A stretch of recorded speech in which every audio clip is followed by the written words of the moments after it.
Kevin, you ready? I am. Welcome everyone to Design Juice Live, our new live series that promises candid conversations with design's leading minds, innovators, experts, and other amazing humans to talk about all the things that we need to talk about. I'm Ellen McGirt, the editor-in-chief of Design Observer, and on behalf of the small but mighty Design Observer team, we are so glad you're here. In a minute, I'm going to introduce my conversation partner, the extraordinary Kevin Bethune, who is here to talk about his new book, Nonlinear, Navigating Design with Curiosity and Conviction. It's also Pub Day, so special congratulations to Kevin, and thank you for spending it with us. First, the usual quick housekeeping notes. This is a live 45-minute session, so if you're here, we want to hear from you. We love a chatty chat, so please drop your questions and comments and just words of affirmation. We love to hear them. We want to know how you're doing. In the chat, we'll work them all into the conversation as best we can. If you have to drop early, don't sweat it. Ask your question anyway. This will be on YouTube later this week. So who's throwing this party? For over 20 years, Design Observer has focused on the ideas and people who are redesigning the world for better. Yes, with curiosity and conviction, but also with dedication and excellence and courage and joy. So if you're here, we know something very special about you. So please do use this as an opportunity to connect with each other. Share what you're working on. Brag on yourselves and each other. Side conversations are okay here. We need to be beacons to each other, particularly now. All right, Kevin, you ready? This is where I say nice things about you. Kevin Bethune is a founder and chief creative officer of Dreams, Design, and Life, a think tank that delivers design and innovation services using an empathic and holistic approach. Now, we're going to hear details of that work today, but if you're lucky enough to meet him in person one day, you'll understand what all that means right away. Kevin Bethune steps to you in mid-sentence. It's kind of extraordinary. I met Kevin at a conference in the before times, I want to say 2018, 2019. He walked up to me with his trademark big smile. I was writing, and you can see it right now. I was writing about leadership and race and equity at Fortune at the time, and he knew my work, which was great, but he also knew the work, if you know what I mean. Within seconds of introducing himself, we were talking about ideas and the world and our lives. Kevin listens with his whole self. In 10 minutes, we were friends, and now I cannot imagine my life without him. As you'll hear, he's ridiculously well-trained, and I was so excited about his new book, Nonlinear, because he's had one of the most nonlinear careers of anyone I know, and also because he's also been the unexpected person in the room. The shoe designer who worked on nuclear subs, the startup expert with a business degree, the corporate design leader who was also a writer, the Black man, well, everywhere he goes, right? I know you know what I mean.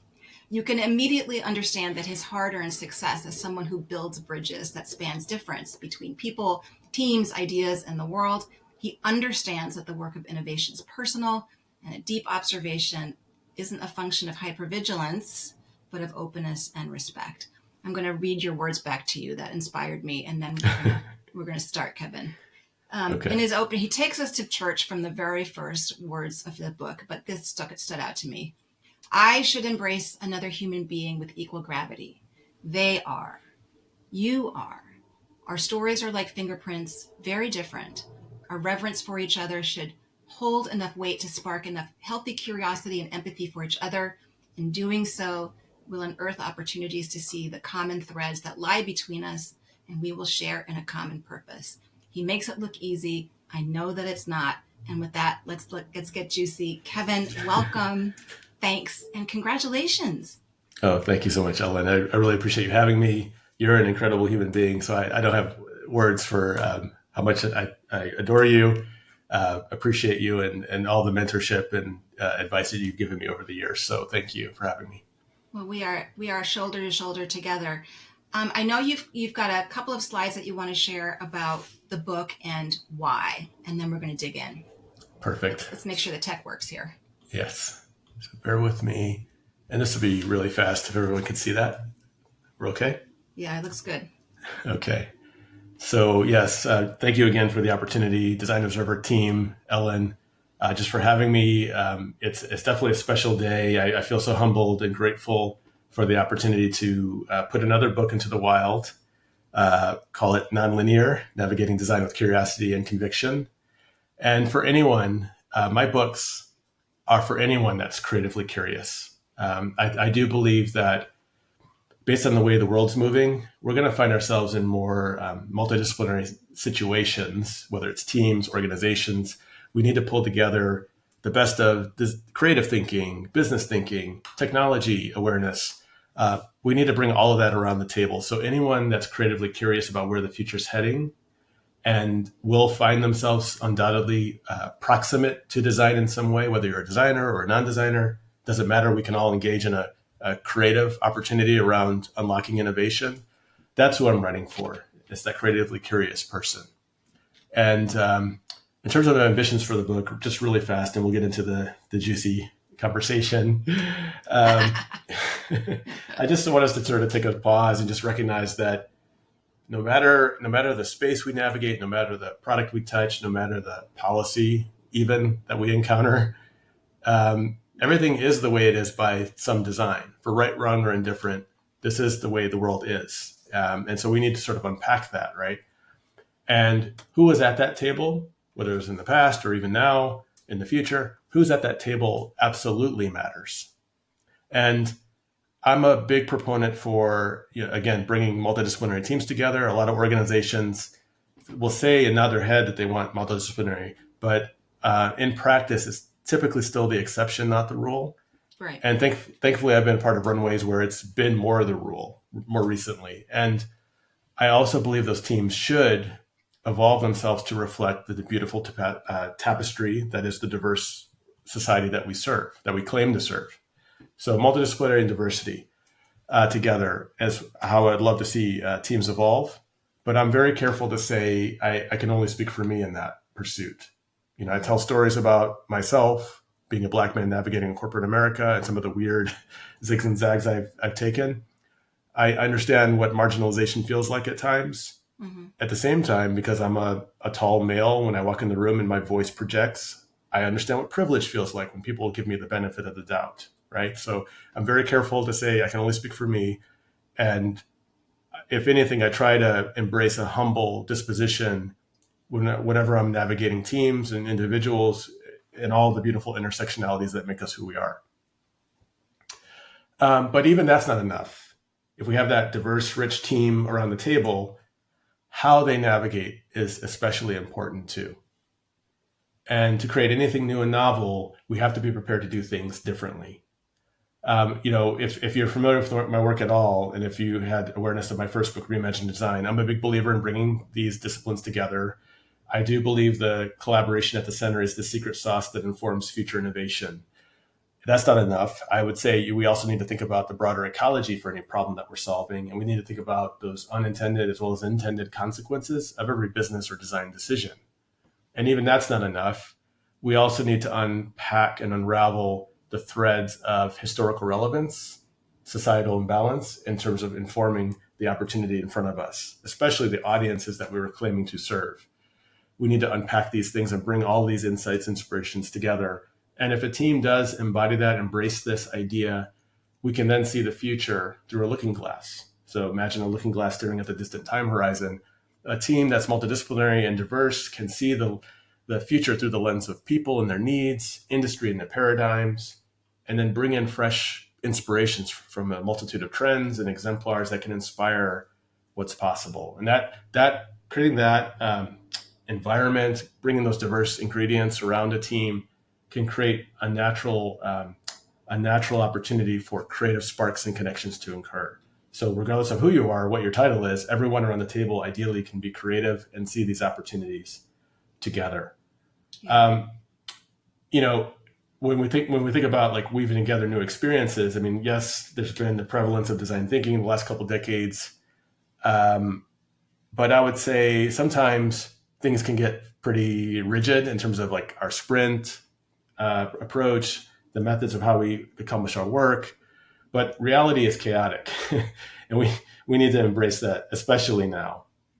And despite everyone's good intentions, even if you embrace philosophies like design thinking, we tend to get very formulaic in the work. we beat the risk out of the approach. And instead, what I'm asking us to do is embrace this forest of ambiguity. And in the spirit of J.R.R. Tolkien sort of treasure map in those books, I literally had to draw my treasure map of the landscape.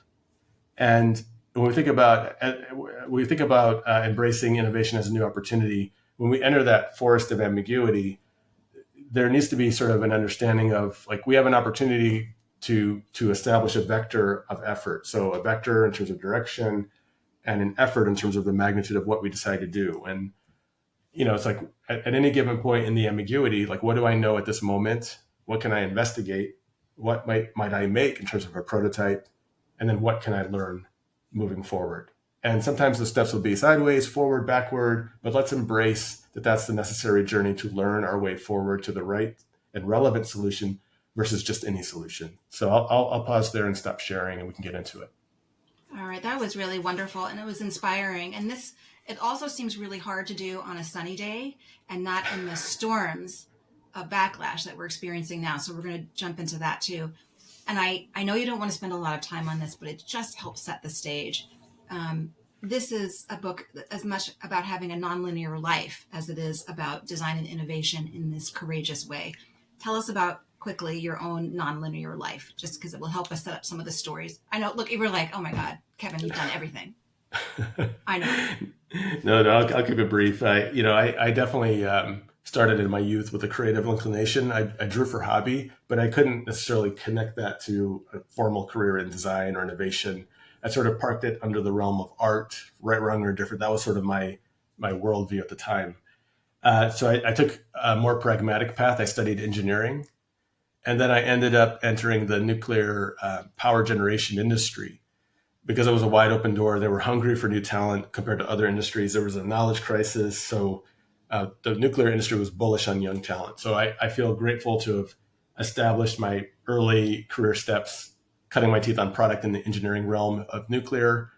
Well, fast forward, a business curiosity around the engineering projects led me to pursue an MBA. Then I ended up at Nike, of all places, Nike Inc. up in Beaverton, Oregon.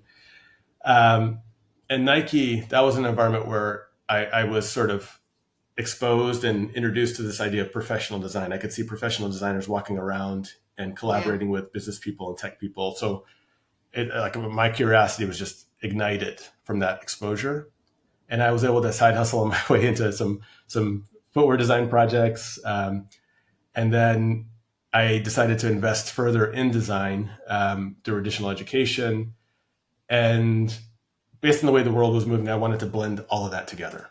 Right. So at one point early in your career, you said that you wanted to focus on innovation.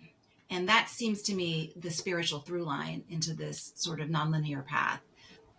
Tell us about that moment, and more importantly, how has innovation changed as you have moved forward in your career? Wow, yes. When I was cutting my teeth in the early forays of footwear design at Nike, that was really cool and all, but I also was observing how the world was shifting outside of the company walls. I saw the world dramatically looking to embrace these growing ecologies of experiences, multidisciplinary thinking.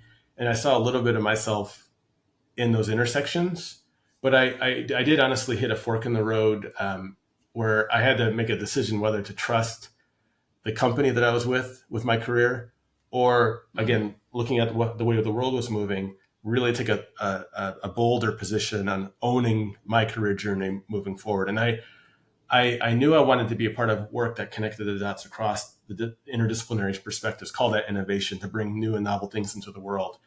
But that permission wasn't always granted at times. And so I wanted to fully own it. So I made a difficult decision to quit Nike, to go back to school for 2 more years of grad school at a place called Art Center College of Design here in Los Angeles, in Pasadena, California. Yeah. I think the advent of like how innovation has changed leading up to this present moment, I think the clock has only gotten faster. I mean, you could point to generative AI, you could point to the heightened degree of connectivity that we all have. I mean, the pandemic sort of forced it even further, where we sort of see each other a little bit more easily than before.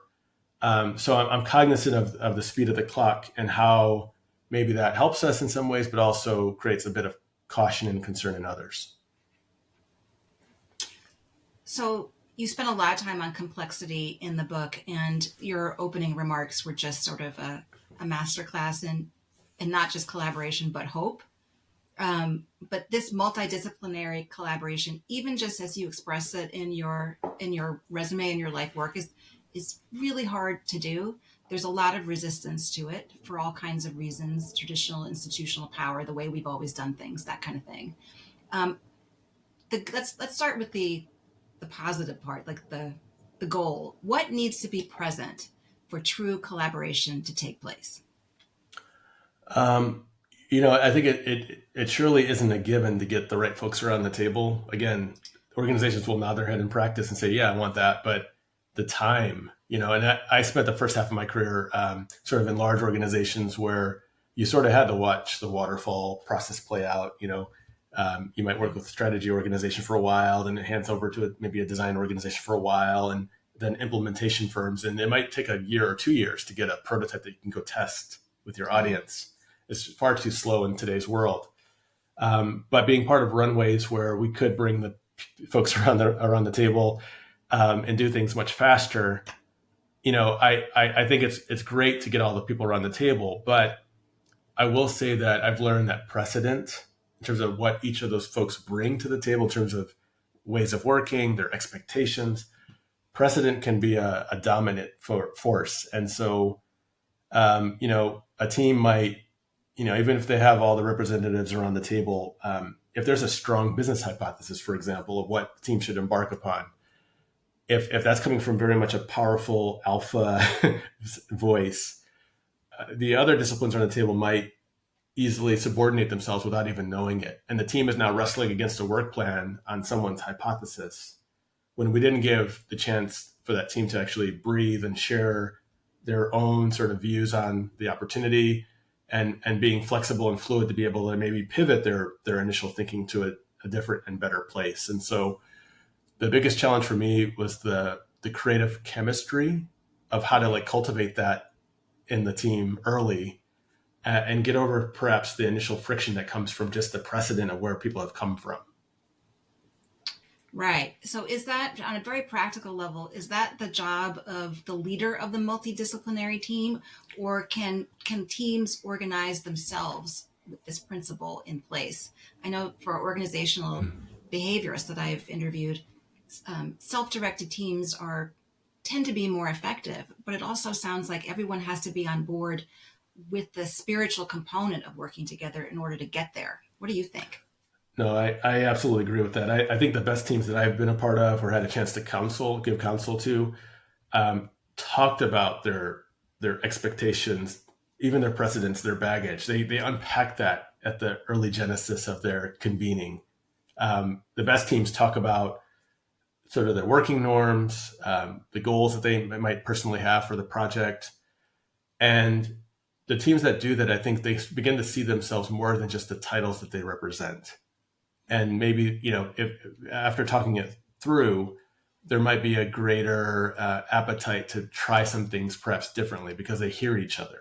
And I'm a big believer that innovation teams need to sort of orchestrate themselves almost like an orchestra with musical chairs. Yeah. That sometimes the leadership is shared and there's different ways to lead. It doesn't necessarily have to be the alpha dominant business voice saying this is what thou shalt do. Design could lead in terms of how the designer gets up to the whiteboard and expresses the journey of what we're focused on. The engineer can lead by going to the garage to create a prototype and bringing it back to the team room the next day and saying, look at what I did. What do you think? And let's lead the conversation forward. So I learned leadership can be shared, it can be orchestrated, and we can empower different leadership voices to percolate. Just want to remind everybody that we would love to hear from you if you're listening, keeping an eye on the chat here. You've worked, I want to talk about high performing teams. You've been lucky enough to be part of or observing or coaching a lot of them in your career in a lot of different environments. Yes. And I want to add, curiosity and conviction are really important, but a lot of what you're talking about sounds to me like courage. The courage to share power, the courage to share space, the courage to share credit, all of the things that might not be the norm in the organization that you're coming together as part of a team, especially like a task force. We have a lot of task forces these days. What makes a courageous team? Do you have any good examples? Wow. A couple anecdotes come to mind. When I started my career in Westinghouse Nuclear, I worked a lot with a lot of former nuclear Navy folks. And so this idea of when you go to the canteen at a nuclear site, the crew eats first before the supervisors eat. Like you take care of your people, you serve your people. And I learned from the best mentors, including my own father as my first mentor, you can't lead anyone without there being trust established first. And I've just learned through the paces that through service, by helping my colleague with whatever is needed that I see as an opportunity to help them advance further, by just serving and helping them, I demonstrate trust, in concrete action. And then when it comes time for me to give a recommendation, then that recommendation will go a lot further because there's a foundation of trust established. Right. Fast forward later, when I got to an organization like Nike, which was very large, heavily matrixed by every dimension you could imagine, geo, category, product type, influencing became a bigger deal in that environment where subjectivity was a variable that you had to contend with. And no matter how good your idea was, no matter how great the vision was, if you didn't bring people along, Right. that idea was dead on arrival. Right. Right. Yeah, no, that makes sense. You talk about curiosity as the driving force in innovation, and yet you've described, even in sort of a general way, some of the ways that curiosity can be stifled, partly because it takes a long time, and particularly in organizations that even have a bias towards some sort of conservative orientation, like they want something that's predictable. They don't want something that you don't want to gather together a group of very valuable people and not know where they're going. That's like literally the definition of innovation is, I'm not sure where we're going yet, but we're on the road to find out. Can you give some examples of companies or teams who have cultivated curiosity in these kinds of environments? Like, what did it take to break through? Yeah. I think through the second half of my career, I could say that I'm a big believer in subtle and small acts to sort of embody and embolden what you're describing. My previous job before I started my practice, I was a creative co-founder of what became BCG Digital Ventures. And we were sort of inverse consultants. We didn't fly to clients like our BCG parent company consultants would. We created innovation studios or centers where BCG's clients could live in residence with us, and we would ring fence our own designers, technologists, digital strategists, and we would spark new venture opportunities, like literally building solutions and businesses around those solutions, and those companies would then leave the nest. So we created these spaces that had all kinds of different collaboration modalities. We literally had to work with a very bold architecture firm. They're known as Office Entitled today. But we co-created our way, just like interviewing our teams, observing collaboration in action. And we created things like, hexagonal war rooms where you could look at nonlinear content 360 degrees around the table versus just staring into one screen. Yeah. We enabled, we created villages for people to go do their head down work. If coders needed to code, they had a desk configuration of a certain type. Designers needing to sketch, they had a desk configuration of a different type. Engineers could go into a garage and prototype. Like we created a space that celebrated all these modalities. So people felt just creativity was in the air and they were immersed in all kinds of ingredients. Another example, more recently, working with a prominent athletics company, we were in an innovation tear where we literally had to create a room where we surfaced all kinds of interesting trends and exemplars that were outside of the company's sort of day-to-day focus. And we took teams through that room just to open their aperture. So regardless of whatever brief they were working on, look at what's happening in the world. Here's a gallery. And as you go through the gallery, take note of things that are interesting and then try to inform a new story out of it and leave it up on the wall. Like that was just a really cool experience to create, to shake everyone out of their seats a little bit, to realize there's an opportunity, a bigger opportunity to pull these things together to inform something new. Well, I want to go in those rooms. I want to be there. Kevin, do you have a dog? I do. We're going to have to meet that dog at some point. I heard him or her trying to get in the conversation. Sorry about that. Yes.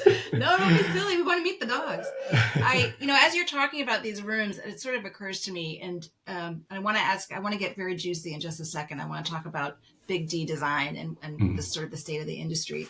But back when I was at Fast Company, when we were covering all of this great stuff, like this was the revolution, the business revolution that was coming. I was doing a story at Cisco, and they took me into a room in one of their innovation centers that was just designed for senior leaders, CEOs particularly, who could go in and not know stuff. And it was such an interesting idea. There was all the new tech, Facebook, which was new, one laptop per child, remember that, game devices, new types of phones, because they had realized that the barrier to a creatively oriented organization were senior leaders, people who were in positions of real power to write checks and move people around, who weren't able to keep up with the innovations and were nervous about making a mistake. And I want to talk about AI also in a second. So I can imagine that continues to be a much bigger issue as CEOs and boards are struggling to figure out how all the tools and all the opportunities and threats that are rapidly evolving and how they can get on top of it. You were talking about this complexity and these teams. Did you ever develop a way to make sure that the output or even the process work, that you could bring decision makers in even if they weren't doing it in a way that helped them understand and feel included? Because I feel like that's an important thing to bridge. No, I do think that's right. In my experiences, especially with the digital ventures sort of runway that we had, no matter where the idea was, and even if it was further down the pike where that idea had become a innovation proposal, like it was a fleshed out concept, simple things like creating a gallery walk for different stakeholders that might have been unfamiliar with design or certain aspects of the tech. They could see a story on the wall, and then our teams could explain and pitch those stories, and then they could maybe vote, and then maybe we get into a richer conversation where the energy was in the room. Like simple things like that go a long way to bring stakeholders in, to make them feel invested, and even shake things up a little bit and give them a sense of that they can play and fail with some of the thinking that they add to the conversation. Yeah.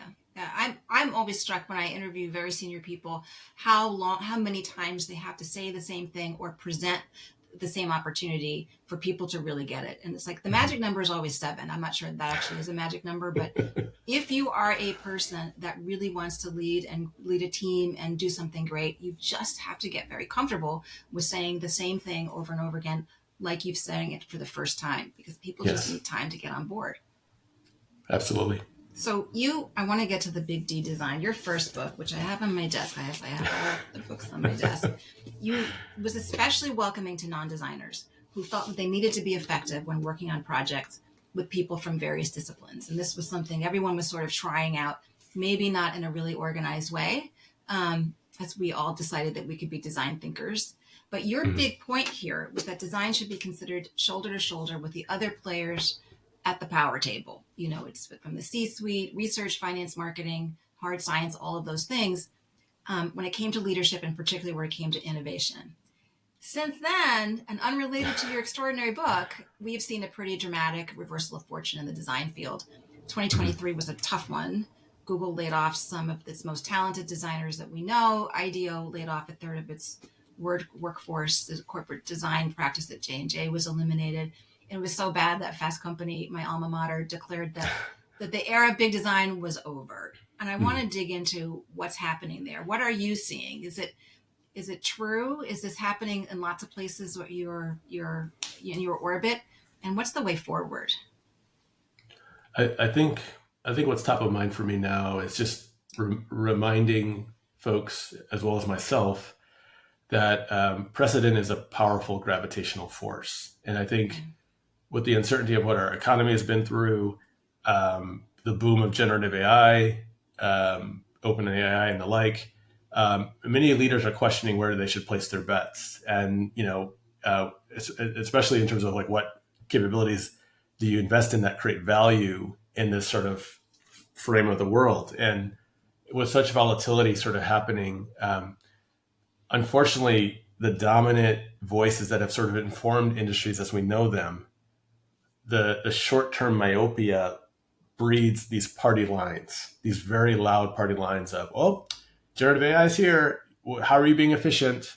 And this company cut, XYZ. So what are you doing, company, to cut XYZ? So that might be the voice of Wall Street. I'm being very general.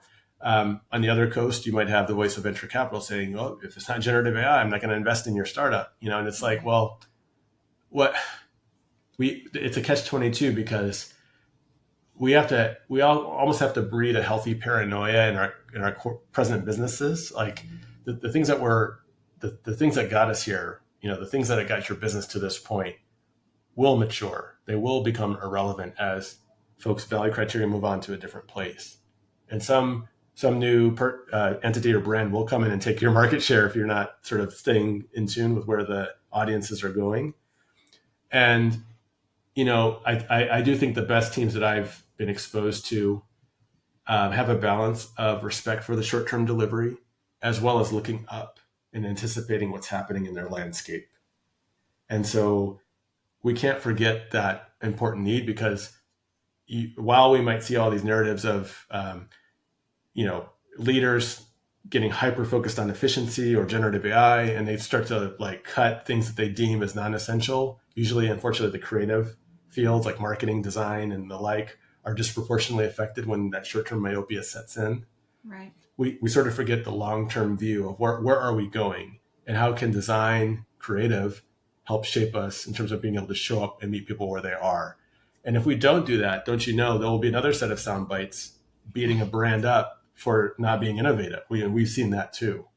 If you didn't come up with new answers to what's going to eventually replace your core business, you're going to be in trouble. So it's sort of, cutting off our nose to spite our face to cut design or subordinate design. We're sort of missing the long view of things when we do that. All right. I think that you've got a slide that you can screen share that can walk us through, but let's save that for the end if you have it handy, because you mentioned AI. We can't go anywhere to the grocery store without mentioning AI. But you recently wrote an op-ed for Design Observer, which I really appreciate. We still get mail explicitly calling out Adobe for betraying their users' trust by updating their terms of service to give them access to their users, their customers' creative IP. First of all, thank you. What was the response? I did expect to get some vitriol from that. Surprisingly, I didn't. I only got comments and DMs from kind people that agreed with my line of thinking from the article. And, I know folks at Adobe, and, I think despite whatever intents that they tried to manage through that situation, no matter how good or bad the intents or misconstrued sort of arguments were, a breach of trust did happen. And in creativity, taking someone else's work or even allowing someone else's work to be sort of exploited for an algorithm, for an algorithm's benefit, is not a healthy place to be. And so that definitely informed my views in terms of I need to take an even harder look and begin to experiment with some of these platforms myself to understand where this is headed. So where are you on this? I know it's either the binary, it's either a threat or an opportunity. It's combinations, everything. But regardless of where we are on our level of panic or excitement, it's a foregone conclusion. How do you see this affecting the careers of creatives? I think it's important that we experiment. And for me, I'm learning just like everyone. I will never claim to be a generative AI expert. There's so much I need to experiment with and try. But I think I do see my design peers and myself included navigating between these extremes of, sort of the from of it's going to take over everything to sort of the other extreme where it's going to destroy civilization, the doom and gloom rhetoric. I love folks like John Maida, for example, who literally created a YouTube channel on the Microsoft Developer Channel on the Cozy AI Kitchen, where he brings in guests and they actually literally prototype live a generative AI tool or platform or prototype. And just to show people that it's okay to begin experimenting and learning to fail forward on some of this stuff.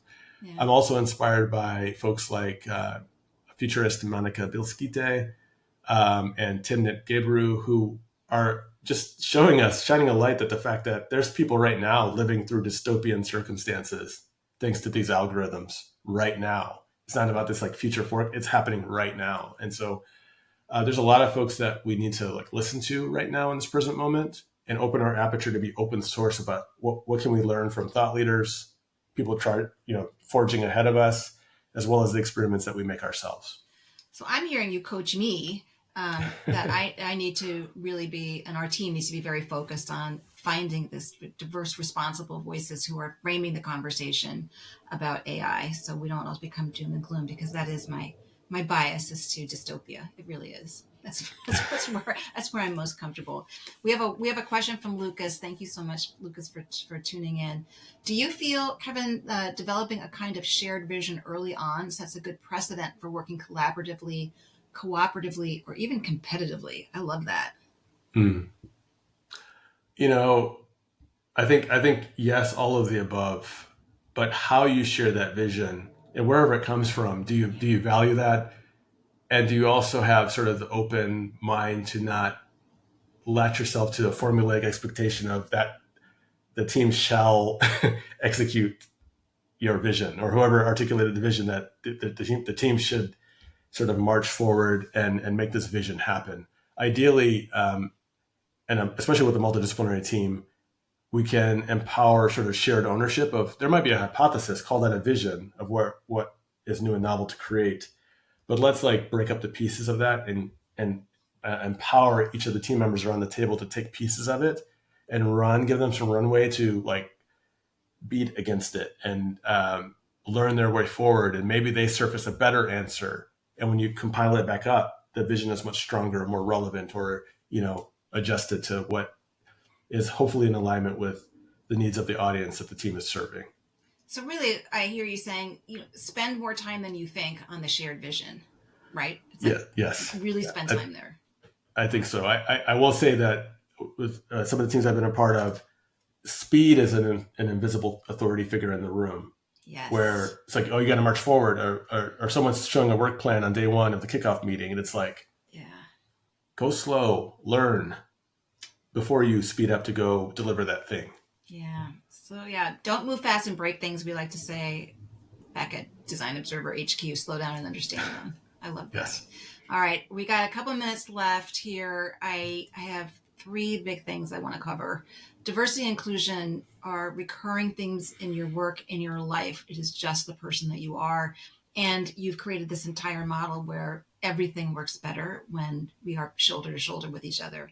And yet, here we are, just like design, we're in this moment of extraordinary backlash. How are you hearing all this? How are you receiving all of this? And what steps should organizations be taking to ensure that the innovation, their heartbeat, is really representative and inclusive? I know that's need to solve all the world's problems, Kevin. This is where we're going. You see this now. Yeah. It's very sobering times. And again, I think it speaks to precedent and loud voices in power. I hope, regardless of who's in power, who's got the megaphone, I hope that for most people, most folks, they believe in, or they at least share a similar moral foundation to how they see the world, that they believe in inclusion, they believe in meeting the needs of a diverse tapestry that is humanity, right? I truly hope so. Yeah. But if we need to go further than that and push on the business side of that equation, for me, especially when it relates to innovation and what I write about, it's got to be about relevance and resonance. How could you be resonant and relevant to your audience, especially with all the shifting value criteria, the intersectionalities of folks, the lived experiences of folks, and acknowledging that that design, if it's continuing to come from a homogenous studio or even a creative innovation team that's multidisciplinary, if it's coming from a homogenous place, you're going to have cognitive dissonance with your audiences. That's evolving, transforming, mutating, and morphing. Yeah. And that is only going to get faster the faster and more connected the world is. And it's a recipe for disaster if you continue to gatekeep and exclude and leave people out of these conversations. If you care about innovation, you must care about diversity, equity, and inclusion. And for all those folks arguing for merit, diversity and merit are not exclusive. It's a meritocracy fallacy. Yes, you're And I right. want to tell those folks to grow up, because the argument is very fragile. It's extremely fragile, because if we're really serious about creative problem solving, and if we're talking merit, a good problem solver respects the current moment and might have a vision for where we're going in the future. But an even better problem solver brings in historical relevance in terms of how did we get here into the problem solving as well. Well, if Kevin Bethune tells you to grow up, you grow up. My goodness, you are officially called out and then called back in. Speaking of which, we've got a wonderful question here. Do you think, faced with 21st century challenges, which we just dug into, it has become imperative to not only inhabit roles like activism and negotiator as designers, but also as a practice, develop codes of conduct for designers and design in general? I vote for that. What do you think? No, I absolutely agree. Like when I was in engineering, might have had to sign certain ethical documents to participate in a given industry or a particular sector. Design hasn't necessarily had that. I know there have been attempts to raise like letters that people sign, petitions, but design could do well to have that again for sure. Well, I would like to. I'm sorry I can't see you because we're in a separate environment than the LinkedIn environment. But I would like to put it out to the crowd. Anybody who's listening, how should we do that? And where could Design Observer play a role in facilitating that? I would love that coaching or that advice. I'd just love to hear what you think about this. So speaking of paying attention to each other and understanding where we're coming from, you beseech us early and often to turn our attention to one another in kind of a wonderful way. And all of that's happening, the backlash, the racial inequity backlash, the concerns about AI and new technology, means that so many of the people that we've worked so hard to identify, develop, and include are now at risk. And I mean that sometimes literally. I'm talking from lots and lots of people, but particularly the LGBTQ plus community. So what does it mean to be a good ally now? Because this work is personal and we really do need to pay attention to each other. What do you think? I'll first say that we need to see each other more than just the title. Again, around the table, like see someone's full humanity. And there's so much richness and nuance and value that can come from that. One of my good friends is Jason Maiden. He's now the chief design officer at Jordan Brand within Nike. He's the best. amazing human. He often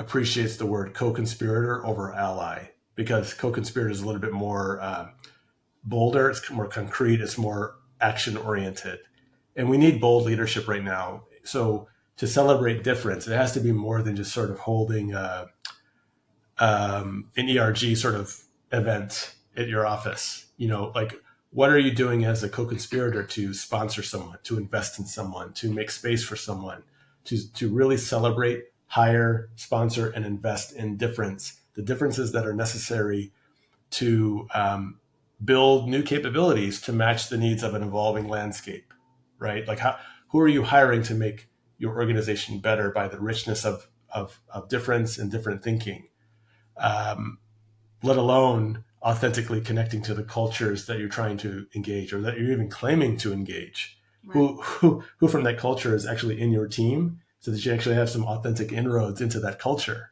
And I don't see that happening enough. So it needs to go much bolder than just being an ally. Like I want, and Jason as well, is advocating for co-conspirators. I could not agree more. That was a beautiful way to almost end. I'm going to say goodbye to folks. I'll have you pull up that slide if you want to just talk us out with some closing remarks. I want to thank everybody who showed up today. And I want to thank the small team that puts these events together. We care so much about all of you. If you've got a moment, head over to designobserver.com. Please sign up for our newsletters where you're going to hear more of these ideas and tips on not only how to thrive in your career, but how to help the world thrive, negotiate a better world for all of us. We are always looking for story ideas. Keep your eye out for our pitches. This session will be on our YouTube channel sometime this week. Please head over there, share it, subscribe. We need you. We need to be in community, and we're also very grateful for you. If you have to drop, thank you so much for being here. And then Kevin, can you talk us out with your vision for what's next? Sure. So I did a little sketch, posted on LinkedIn a few days ago. It was after a lovely conversation I had with John Maida the weekend past, of just like recognizing the opportunity that this book presents to the reader and any audience that engages. And based on the paradigms of the present moment, I sort of thought about what behaviors are we observing, especially coming from this conversation. What are the observable behaviors from organizations? And then how do you cross pollinate that with the nature of change that's happening, whether it's linear and sort of predictable to nonlinear, where it could be exponential or logarithmic? And what are some of the qualities of each of the quadrants? So the first, if we're in the defense in terms of coping with a lot of the things that are happening, we might see a prevalence in gatekeeping and risk aversion and that short-term myopia that we talked about. If we work our way over to the right, as things get nonlinear, which we're already seeing that, we might have folks put their head in the sand. We might have these very vocal megalomaniacs that are so consumed with power and running faster than what their audiences can handle. What chaos is being bred from that, and how can things like generative AI almost like play into a negative sense of momentum with some of these behaviors? If we work up in a linear, predictable construct, okay, we might be on the offense and actually play to systems thinking and appreciate the macro and the micro, and we might find opportunities to crack through existing sort of status quo situations where folks get through the glass ceiling, and we inch our way toward equity. If we move to the upper right-hand quadrant, though, especially in nonlinear paradigms, I think we do have a special opportunity to better attune ourselves to culture through investments in DEI. Despite the rhetoric, we can widen the playing field. Through embracing different forms of leadership at the table, we can make as a way of leading to produce evidence that fuels our convictions and our values. And we can get beyond our thinking around just like unsustainable marketers marketing, consumers consuming, to really embrace this notion of moments of truth, of how do we actually show up when and where people need us the most and on their terms. And then generative AI could be a positive in that it allows the creative person to do way more with less time, but still that creative problem solver is still steering the way the algorithms are being used and leveraged. And I do believe that this book can serve as a lens to foster a new executive mindset for the reader. I believe you're right. You are delivering all kinds of extraordinary nuggets and moments all the time. Kevin, you are my dear friend. Congratulations on the book. Thank you for spending Pub Day with us in the Design Observer community. And I will not say this, but I know book number 3, whenever it comes, is going to be just as wonderful. Please keep in touch. My wife will kill me. I know. She'll forget the pain. The pain subsides. The pain subsides. Thank you so much. Thank you for having me. Bye, everybody. Bye.